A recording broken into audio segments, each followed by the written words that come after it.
नमस्कार, आप देख रहे हैं टीवी 27 न्यूज और मैं हूं आपके साथ आर्या चतुर्वेदी। उत्तर प्रदेश में आप सभी का बहुत बहुत स्वागत है। चलिए बुलेटिन की शुरुआत करेंगे खबरों से। और सीएम योगी ने पूर्व मुख्यमंत्री हेमवती नंदन बहुगुणा के पुण्यतिथि पर श्रद्धांजलि अर्पित की। साथ ही योजना भवन स्थित उनकी प्रतिमा पर माल्यार्पण किया। इस अवसर पर कैबिनेट मंत्री स्वतंत्र देव सिंह, महापौर सुषमा खरकवाल और प्रयागराज के सांसद डॉक्टर रीता बहुगुणा जोशी और मुख्य सचिव दुर्गा शंकर मिश्र सहित तमाम लोग मौजूद रहे। वहीं सीएम योगी ने अपने सोशल मीडिया प्लेटफॉर्म एक्स पर उन्हें याद करते हुए लिखा कि प्रख्यात स्वतंत्रता संग्राम सेनानी और उत्तर प्रदेश के पूर्व सीएम स्वर्गीय हेमवती नंदन बहुगुणा जी की पुण्यतिथि के अवसर पर विनम्र श्रद्धांजलि और उनकी स्मृति को कोटि कोटि नमन।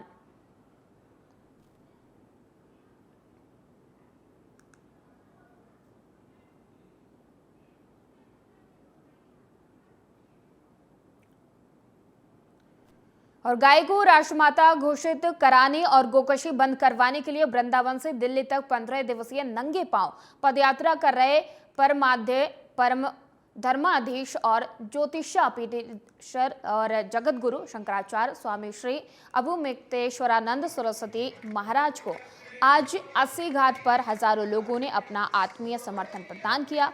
उपस्थित लोगों के हाथों में एक पोस्टर था जिस पर गौ माता की जय लिखा था और शंकराचार्य सहित गौ माता का तस्वीर लगी थी।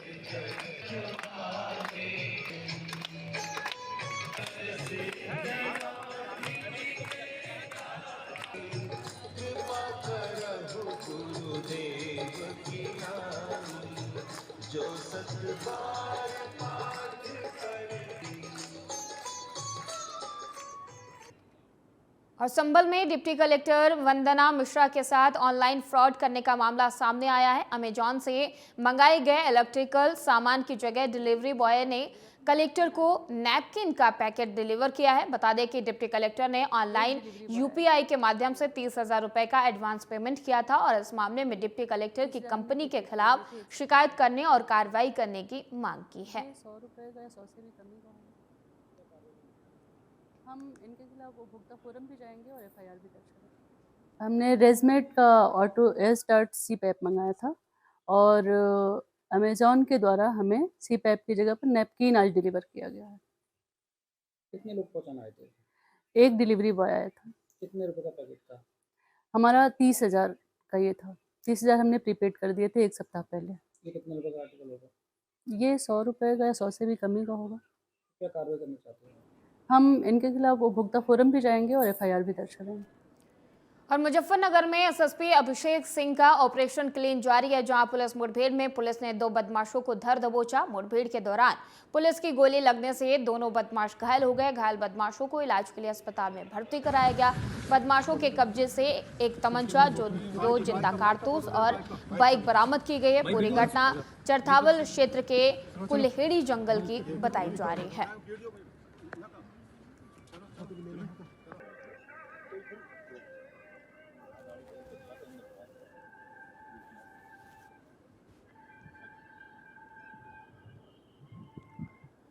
और खबर प्रयागराज से है, जहां लोकसभा चुनाव की तैयारियां शुरू हो गई हैं। छठे चरण में 25 मई को वोट डाले जाएंगे। 46 लाख से ज्यादा मतदाता 2,241 मतदान केंद्रों में वोट डाले जाएंगे और साथ ही 4,712 पोलिंग बूथों पर जनपद के मतदाता वोट डालेंगे। और वहीं जिले के डीएम नवनीत सिंह चहल ने जानकारी देते हुए कहा कि आदर्श आचार संहिता का कड़ाई से पालन कराया जाएगा। तो आपको बता दें कि लोकसभा चुनाव की तैयारियां शुरू हो गई हैं। प्रयागराज में 25 मई को छठे चरण में वोटिंग होगी, जिसको लेकर प्रशासन ने कमर कस ली है। मतदान केंद्रों पर भी सुरक्षा के कड़े इंतजाम किए जा रहे हैं ताकि कोई सुरक्षा में चूक ना हो। लोकसभा चुनाव को देखते हुए तैयारियां की जा रही हैं। 25 मई को छठे चरण की वोटिंग है, जिसको लेकर प्रशासन मुस्तैद है।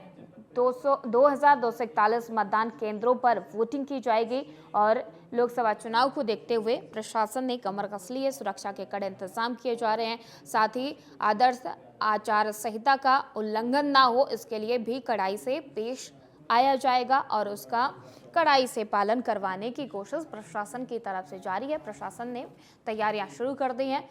जिले में हर तरफ सुरक्षा के इंतजाम किए जा रहे हैं ताकि वोटिंग के दिन कोई अनहोनी ना हो, और यही वजह है कि लगातार सुरक्षा के चाक चौबंद इंतजाम किए जा रहे हैं। एक तरफ लोकसभा चुनाव है, दूसरी तरफ तैयारियां जोरों शोरों से हैं। जालौन में हाईवे पर अनियंत्रित बस के खाई में गिरने से बड़ा हादसा हो गया है। हादसे में 1 दर्जन सवारियां घायल हो गई हैं। मौके पर पहुंची पुलिस ने सभी घायलों को इलाज के लिए अस्पताल में भर्ती कराया, जिसमें 2 लोगों की हालत गंभीर बताई जा रही है। बता दें कि पूरी घटना एटा थाना क्षेत्र के NH 27 पर ग्राम गिरथान के पास की बताई जा रही है। तो आपको बता दें कि बस खाई में गिरने से लगभग 1 दर्जन लोग गंभीर रूप से घायल हो गए, जिन्हें अस्पताल में भर्ती कराया गया है। बताया जा रहा है कि बस तेज रफ्तार से जा रही थी और तभी अनियंत्रित होकर बस खाई में गिरी। खाई में गिरने से बड़ा हादसा हुआ है। हादसे में लगभग 1 दर्जन लोग गंभीर रूप से घायल बताए जा रहे हैं, जिनको अस्पताल में भर्ती कराया गया है, जिनमें से 2 की हालत गंभीर बनी हुई है। फिलहाल पुलिस पूरे मामले की जांच पड़ताल भी कर रही है। तो ये बड़ी जानकारी हम आपको दे रहे हैं कि बड़ा हादसा हुआ है, बस खाई में गिर गई है। बस के खाई में गिरने से लगभग 1 दर्जन लोग गंभीर रूप से घायल बताए जा रहे हैं। सूचना मिलने पर मौके पर पहुंची पुलिस ने घायलों को अस्पताल में भर्ती करवाया है, जहां पर 2 लोगों की हालत गंभीर बनी हुई है, जिनका इलाज किया जा रहा है। और फिलहाल पुलिस पूरे मामले की जांच पड़ताल भी कर रही है। और बस के खाई में गिरने से ये बड़ा हादसा हुआ है, जिसमें लगभग 1 दर्जन लोग गंभीर रूप से घायल हुए हैं।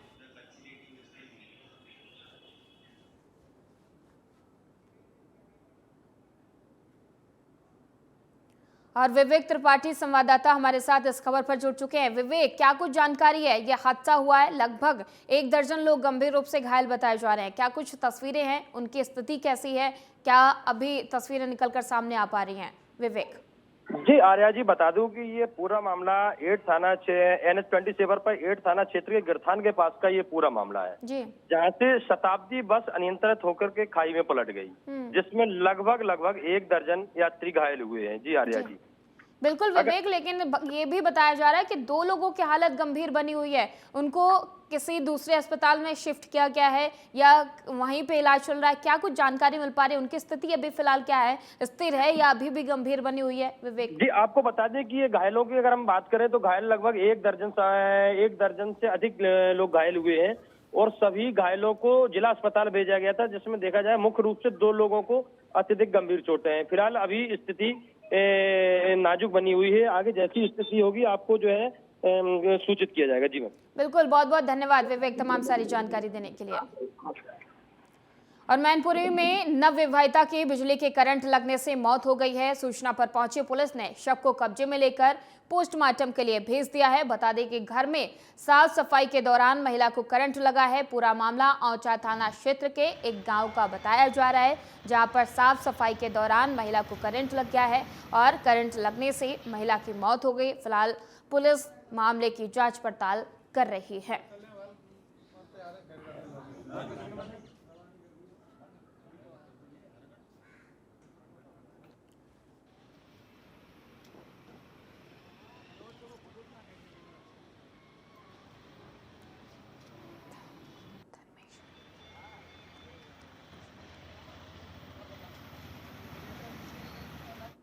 और इस खबर पर अधिक जानकारी के लिए हमारे संवाददाता ब्रह्मेश कुमार हमारे साथ जुड़ चुके हैं। ब्रह्मेश, ये मैनपुरी में जो हादसा हुआ है, करंट लगने से महिला की मौत हुई है, क्या कुछ जानकारी है? कैसे करंट लगा है इस महिला को? जी मैं बता दूं, औचा थाना क्षेत्र के गांव मूला में एक महिला साफ सफाई कर रही थी, नवविवाहिता महिला साफ सफाई कर रही थी, जिससे बक्से में करंट डालने की वजह से उसकी मौत हो गई है। और डॉक्टरों को जब भर्ती कराया गया, डॉक्टरों ने मृत घोषित कर दिया है। मैम बिल्कुल ब्रह्मेश, लेकिन घर में अचानक कैसे, क्या वायरिंग नहीं थी या फिर कहीं कट था? क्या वजह रही है कि कैसे महिला को करंट लगा? सफाई के दौरान ध्यान नहीं दिया गया या फिर वजह कुछ और है? क्योंकि पुलिस भी इस पूरे मामले पर जांच पड़ताल कर रही है। क्या कुछ तस्वीरें सामने निकल कर आ पा रही हैं ब्रह्मेश? घर में प्रॉपर तरीके से फिटिंग नहीं थी। घर में ऐसे तार लटके हुए थे, जिससे कहीं ना कहीं शॉर्ट सर्किट होने से उसमें करंट आ गया बक्से में, जिससे नवविवाहिता की करंट लग गई है। करंट लगने के बाद उसे अस्पताल भर्ती करा, जहां डॉक्टरों ने मृत घोषित कर दिया है। बिल्कुल। और पुलिस को मां के पक्ष द्वारा दी गई तहरीर के आधार पर पुलिस ने अभियोग पंजीकृत कर लिया है जी। और जल्द ही इस पूरे मामले की छानबीन होकर पूरा मामला खुल के सामने आ जाएगा। बिल्कुल ब्रह्मेश, लेकिन नवविवाहिता थी, क्या उनके परिजनों की तरफ से कोई कार्रवाई की गई है या कोई याचिका कोई शिकायत पुलिस में दी गई है, ऐसी कोई जानकारी मिल पा रही है? मायके पक्ष के लोगों ने थाना ओछा में तहरीर दी है, जिसके आधार पर पुलिस ने अभियोग पंजीकृत कर लिया है और जल्द ही इस पूरे प्रकरण का खुलासा पुलिस कर देगी। जी बिल्कुल, बहुत बहुत धन्यवाद ब्रह्मेश तमाम सारी जानकारी देने के लिए।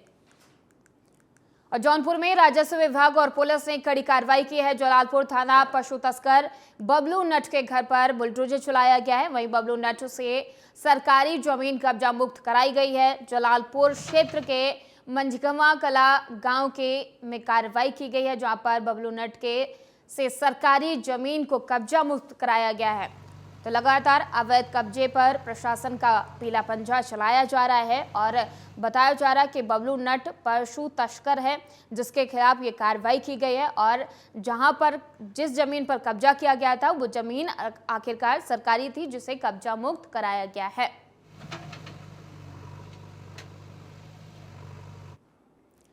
और इस खबर पर अधिक जानकारी के लिए हमारे संवाददाता रोहित चौबे हमारे साथ जुड़ चुके हैं। रोहित, क्या कुछ मामला है कि सरकारी जमीन थी उसको कब्जा मुक्त कराया गया है? लगातार जो अवैध कब्जा किया जा रहा है उस पर प्रशासन का शिकंजा कसा हुआ है।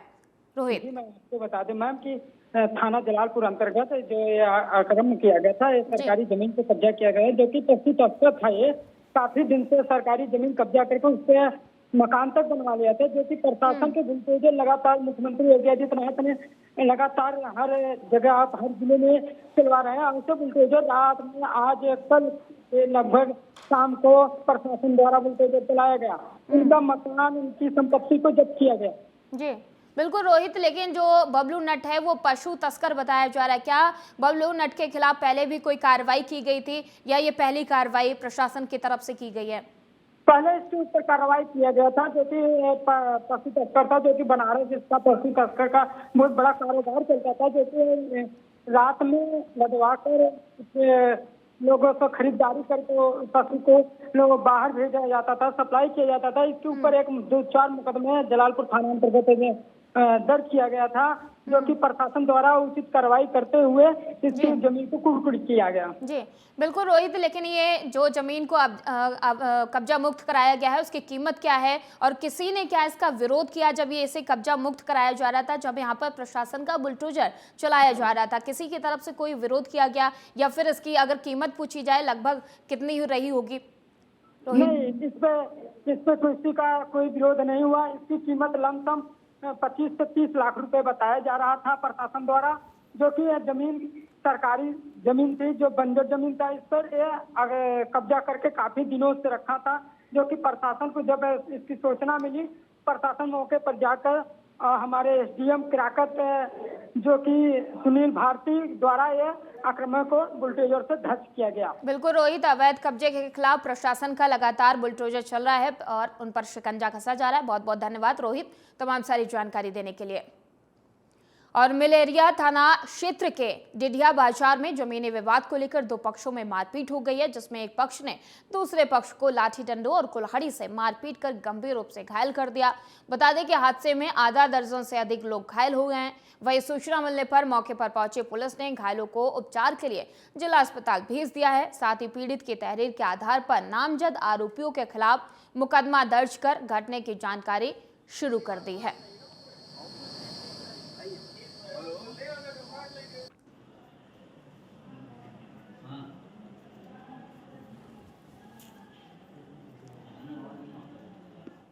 और इस खबर पर अधिक जानकारी के लिए हमारे संवाददाता सिराज अहमद हमारे साथ जुड़ चुके हैं। सिराज, दो पक्षों में मारपीट, क्या वजह रही कि दोनों पक्षों में ये मारपीट हुई है और अभी तक कितने लोग घायल हुए हैं इस मारपीट के दौरान? सिराज, बिल्कुल, आगे आपको बता दें कि जो दो पक्षों के बीच मारपीट का जो मामला निकल करके सामने आया है, जो बताया जा रहा है कि पुश्तैनी जमीन थी, जिस जमीन को लेकर के दोनों पक्षों में लगातार विवाद चल रहा था। एक पक्ष का कहना था यह जमीन मेरी है, तो दूसरे पक्ष का कहना था यह जमीन मेरी है, जिसको लेकर के काफी दिनों से इन दोनों पक्षों में विवाद चल रहा था। हालांकि जिस तरह से देखा जा रहा है कि जमीनी विवाद में तब गंभीर रूप लेने जब एक पक्ष ने उस जमीन का काम लगा दिया, काम लगाने के साथ ही एक दूसरा पक्ष जो था वो उग्र हो गया, जिसके बाद लाठी डंडों से पक्ष के ऊपर हमले बोल दिए गए। हालांकि दोनों तरफ से लाठी डंडे चले हैं, जिसमें आधा दर्जन से ज्यादा लोग गंभीर रूप से घायल हुए, जिन्हें जिला अस्पताल में भर्ती कराया गया और उनका इलाज भी चल रहा है।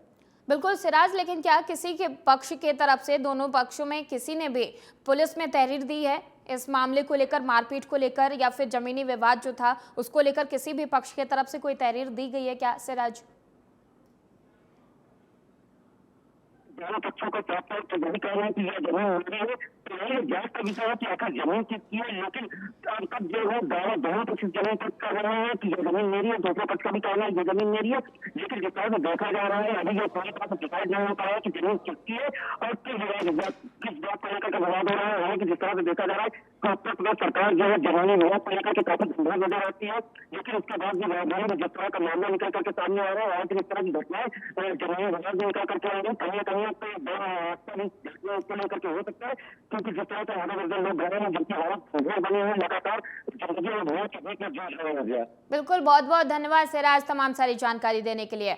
और बिजनौर जनपद के सियोहारा थाना क्षेत्र में भूमाफिया ने गांव के एक तालाब पर कब्जा कर लिया है और तालाब को 5 लाख रुपए में बेच दिया, जिसके बाद सत्ता नंगली गांव के रहने वाले एक व्यक्ति ने तालाब पर मकान बना लिया। हालांकि पटवारी और गांव के प्रधान ने कार्रवाई का आश्वासन दिया है, लेकिन अभी तक किसी तरह की कोई कार्रवाई नहीं की गई है।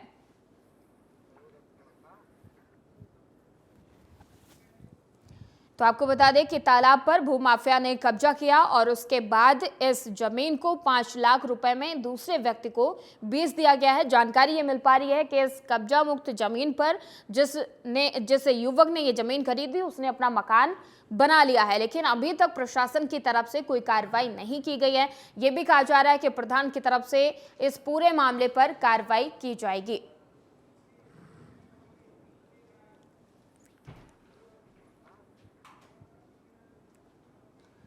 और इस खबर पर अधिक जानकारी के लिए हमारे संवाददाता विकी राय हमारे साथ जुड़ चुके हैं। विकी, क्या कुछ मामला है कि अवैध जमीन है जो उस पर कब्जा किया गया, फिर उसे बेचा गया, पूरा मामला क्या कुछ है?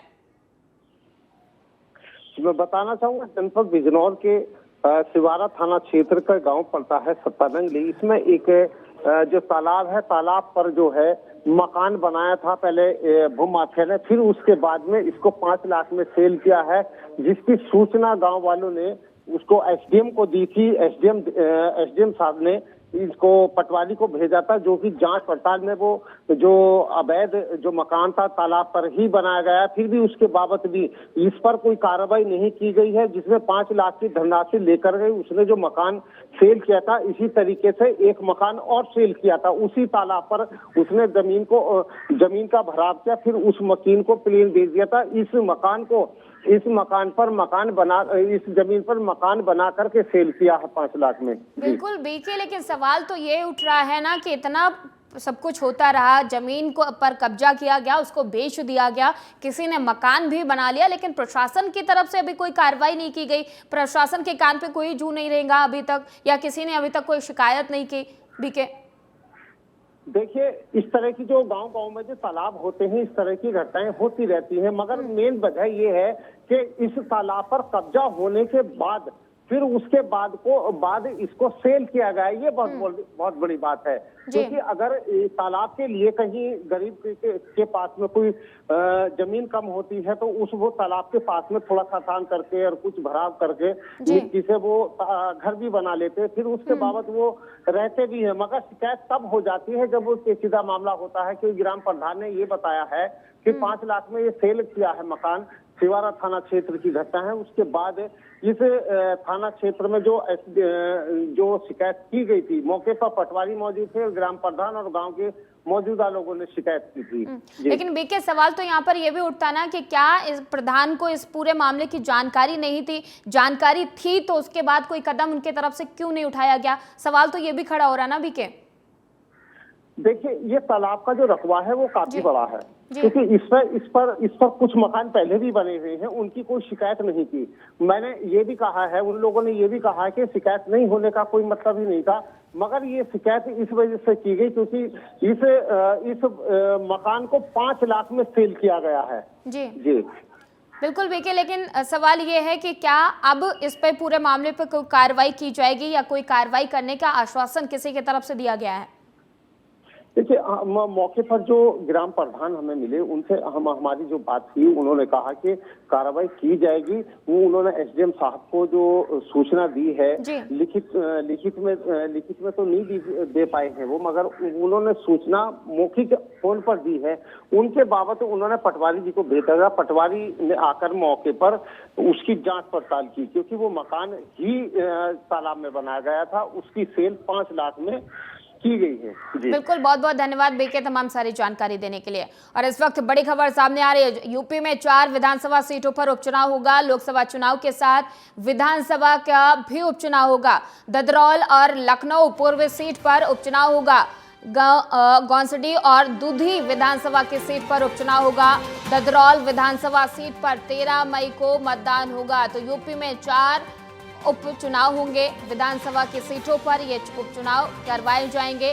तो आपको बता दें कि एक तरफ लोकसभा के चुनाव है, लेकिन दूसरी तरफ विधानसभा की 4 सीटों पर उपचुनाव होगा। यूपी में 4 विधानसभा सीटों पर उपचुनाव होने का ऐलान किया गया है। ददरौल और लखनऊ पूर्वी सीट पर उपचुनाव करवाया जाएगा। गौंसडी और दूधी विधानसभा सीटें, ये 4 सीटें हैं जिन पर उपचुनाव करवाया जाएगा। तो 4 विधानसभा सीटों पर यूपी में उपचुनाव होगा। लोकसभा चुनाव के साथ ही ये विधानसभा चुनाव करवाने का ऐलान किया गया है। आपको बता दें, दूधी विधानसभा, ददरौल विधानसभा सीट पर 13 मई को उपचुनाव होगा। तो ये उत्तर प्रदेश के 4 विधानसभा सीटें हैं जहां पर उपचुनाव करवाया जाएगा। ददरौल और लखनऊ पूर्व सीट, साथ ही दूधी विधानसभा सीट, ये 4 सीटें हैं जहां पर उपचुनाव होगा। एक तरफ लोकसभा के चुनाव हैं, दूसरी तरफ ये 4 विधानसभा की सीटें हैं उत्तर प्रदेश में जिन पर उपचुनाव करवाने का ऐलान किया गया है। तो इस वक्त की बड़ी खबर हम आपको बता रहे हैं, जहां पर उत्तर प्रदेश में 4 विधानसभा की सीटों पर उपचुनाव होगा। ददरौल, लखनऊ पूर्वी और दूधी सहित 4 सीटें ऐसी हैं जिन पर उपचुनाव होना है। एक तरफ लोकसभा का चुनाव है, दूसरी तरफ लोकसभा चुनाव के साथ साथ विधानसभा की 4 सीटों पर उपचुनाव करने का ऐलान किया गया है। तो इस वक्त की बड़ी खबर हम आपको बता रहे हैं कि उत्तर प्रदेश में 4 विधानसभा की उपचुनाव होगा। विधानसभा की सीटों पर उपचुनाव करवाया जाएगा। ददरौल विधानसभा सीट पर 13 मई को मतदान होगा।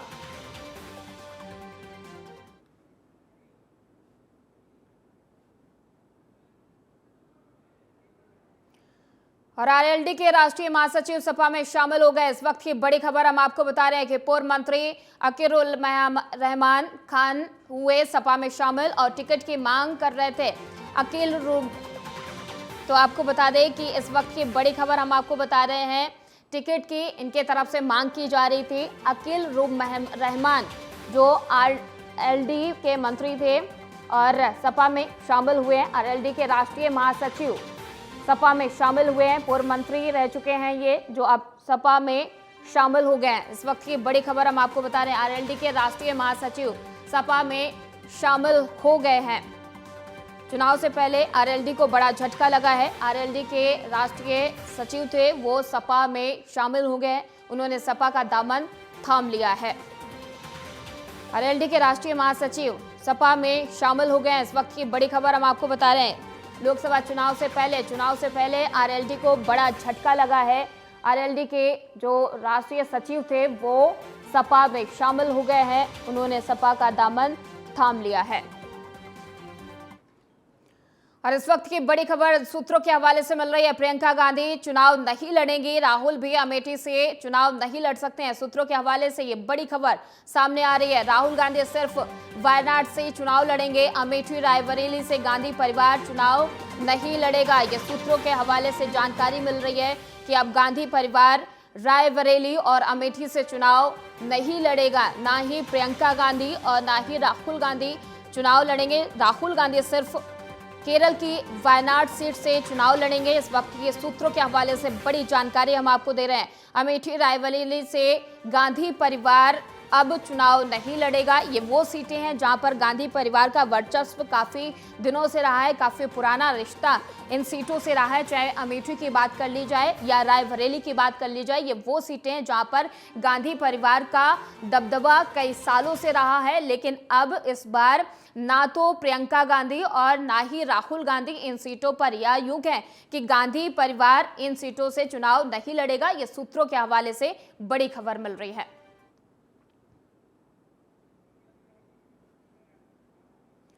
और इस खबर पर अधिक जानकारी के लिए हमारे संवाददाता पंकज तिवारी हमारे साथ जुड़ चुके हैं। पंकज, ये बड़ी खबर सामने आ रही है सूत्रों के हवाले से कि अमेठी और रायबरेली, जो एक टाइम में गांधी परिवार का गढ़ रहा करता था, अब वहां पे गांधी परिवार का कोई चुनाव नहीं लड़ेगा। क्या जानकारी मिल पा रही है पंकज?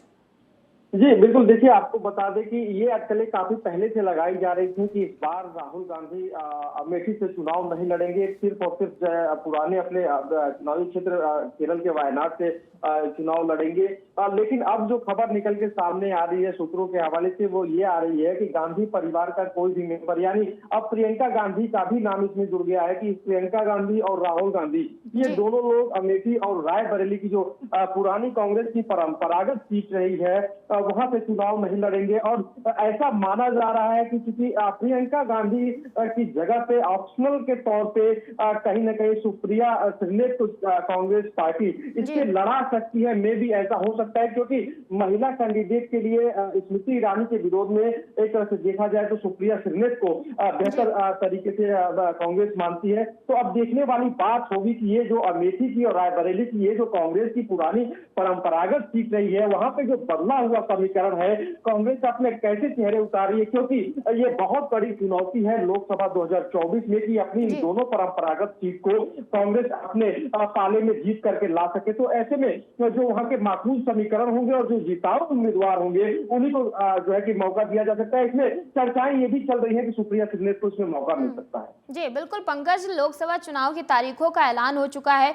बीजेपी या फिर अदर पार्टियों की बात करी जाए तो सब अपने अपने प्रत्याशी उतार रहे हैं, लेकिन कांग्रेस ने अभी तक उत्तर प्रदेश में पत्ते नहीं खोले हैं। कैसे काट करेगी, कैसे टैकल कर पाएगी कांग्रेस? ये बड़ी चुनौती कांग्रेस के लिए बनी हुई है पंकज। जी बिल्कुल, देखिए चूंकि कांग्रेस की तरफ से जिस हिसाब से लिस्ट जारी हो रही है, मात्र जो है कि 17 सीटों की बात है, 17 सीटों पे उसे अपने उम्मीदवारों को उतारना है। बाकी जो गठबंधन के जो उम्मीदवार हैं उनको कहीं ना कहीं कांग्रेस को सपोर्ट करना है। तो ये जाहिर सी बात है कि कांग्रेस जो भी 17 सीटों पे अपने प्रत्याशी उतारेगी, वो कहीं ना कहीं उन प्रत्याशियों को मौका देगी जो कांग्रेस के पुराने रणनीतिकार के तौर पर माने जाते हैं और जातीय समीकरण को फाड़ते हुए जिनकी लोकप्रियता और संसदीय क्षेत्र में है, यानी जनता जिनको आशीर्वाद दे सके, जिन पे विश्वास कर सके, उन्हीं को कांग्रेस पार्टी उतारेगी। ये जो है कि ये मंथन करने के बाद ही कांग्रेस पार्टी इस पर निर्णय लेगी। वैसे देखा जाए तो कांग्रेस के साथ जो समाजवादी पार्टी का जो इंडिया गठबंधन है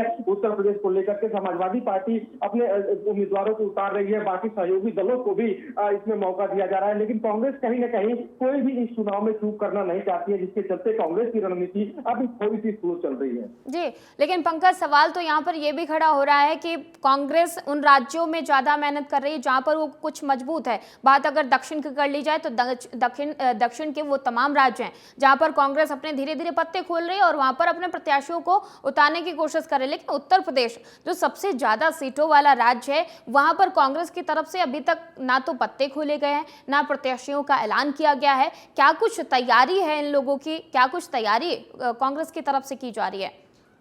जी बिल्कुल, देखिए चूंकि उत्तर प्रदेश बड़ा राज्य है और लोकसभा की 80 सीटें हैं, लेकिन कहीं ना कहीं अब जो समीकरण बदला हुआ है, अगर जो देखा जाए तो बीजेपी सबसे बेहतर प्रदर्शन अपना यूपी में करती हुई आ रही है। बिल्कुल बिल्कुल पंकज, बिल्कुल पंकज, बहुत बहुत धन्यवाद तमाम सारी जानकारी देने के लिए। फिलहाल इस बुलेटिन में इतना ही। देश और दुनिया की तमाम खबरों के लिए देखते रहिए TV 27 न्यूज़।